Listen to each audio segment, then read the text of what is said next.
It's fantastic. It's my fourth trip to Israel. I love this country, and it's one of the reasons that I want to bring my radio show here. This is the only foreign country I've brought my radio show to. I mean, I've traveled in other places, but this is a great country, and it has some issues, but I'm glad to talk about those to the people in my country so that my country understands what's going on.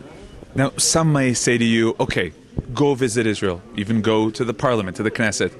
But to go to Judea and Samaria, that's too controversial. No, it's not too controversial. People where I'm from want to know what's really going on here. And what the stories they don't hear, I've been in the news business for 37 years. I told the people when we were having lunch inside, I said, I've never seen a story about that factory we visited today. 6,000 workers, half Palestinians, all treated the same, whether they're Palestinians or Jewish Israelis. The fact is that people in the States don't hear those stories. What they hear is something's blown up, somebody's been shot, something's been bombed, and there's a conflict going on. They don't hear the good news where, Palestinians work right alongside of Israeli Jews and do it happily. And in some cases, the Palestinian is the supervisor, and he's giving the orders, and in some cases, he's taking the orders. That's the kind of thing that we see in America all the time. So where does the anti-Israel media coverage come from? From ignorance, from hate, or from lack of knowledge? Two areas. On some far conservatives, and I'll own that, I'm a conservative, but I'm not where these people are, they believe some of the ugliest stereotypes about Israel and about Jews. And that's sad. It's pathetic. In fact, that is ignorance. On the left, though, I think there's a sense that they want to side with the Palestinians because they perceive the Palestinians as the underdog. I think it's a flawed perception because when you look at the Arab states that are allied against Israel, their history of wars against Israel, their public statements that they'll only be happy when all the Jews are gone and Israel's erased from the map, and then you perceive the Israelis as the powerful entity and the Palestinians as the underdog, it's just the opposite, as a matter of fact. And it's sad. If I help debunk that, I'll be a happy guy at the end of the day. What do you think are the main things that Israel should be shouting out in terms of the Hasbara, the PR? Is it the heritage, maybe the biblical connection, maybe just security issues?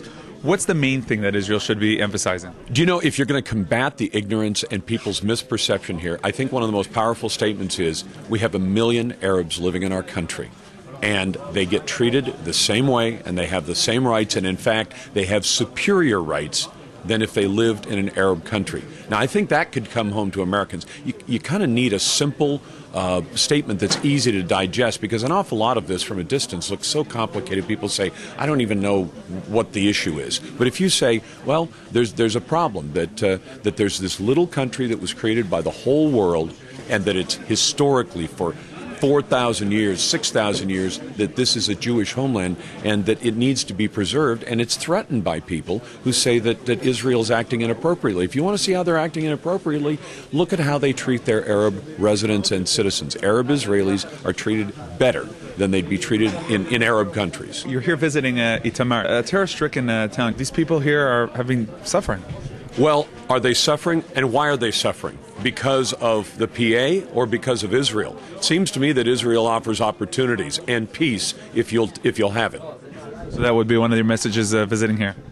Absolutely right. And that's what I'm going to take back to my radio audience. There are opportunities here for everyone, for Israelis, for Palestinians, and what you need peace, and you know who can put down the guns and the bombs first. Minister, I want to tell you thanks for being involved in bringing my show over here, and I want you to explain why you thought that was important for your country.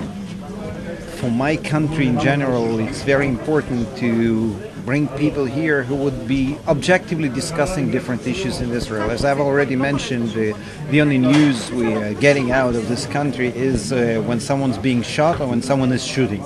And I think there are other things happening here. I'm not pretending the conflict is not there. I'm not pretending the conflict is not bothering us. But this is not the whole of Israel. Israel is not one-dimensional. And when someone like you, Larson, or any other colleague of yours who is not biased, who comes to see things with his or her own eyes, is here, is covering things, we have a lot of stories to provide. We don't have to be manipulative. We don't have to think of propaganda tricks. It's just showing people around. And I will bet whoever you want on whatever sum you want, that most of your colleagues, even stationed in Israel, that are accompanying you here on this trip today, for the first time saw a factory in this case next to the town of Ariel, in which 50% of the workers are Palestinians and 50% are Jews. And I think that these little stories help understand that the situation is probably not simple, but this is good news. It's more complicated. It's less black and white than some people imagine. And in case people wonder, well, are all the supervisors Jews and are all the workers Arabs? It actually goes both ways, doesn't it?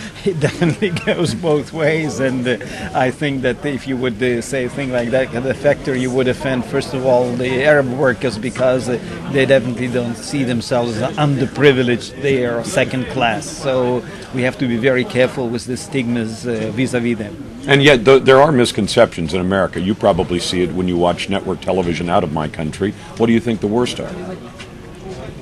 The worst, in my eyes, the worst thing, the worst news is ignorance. It's not the question of someone being more pro-Israel or more pro-Palestinian, someone being more liberal or more conservative in terms of the conflict here. That's fine with me. People are entitled definitely to their own views. But when it comes out of ignorance, when we know for a fact that the only thing the people know about this country is that there is a war going on, it's kind of a war zone here, when the first question when someone is traveling to Israel that is being asked is, are you crazy? It's not safe there. Be careful. I think that all these things are our main enemy, much more than someone who is bashing Israel on the TV screen. I think that the more accurate the picture of Israel will be, the more complex and complicated the understanding of the conflict will be, the better it will be for Israel. It is a pleasure. Thank you very much. Thank you.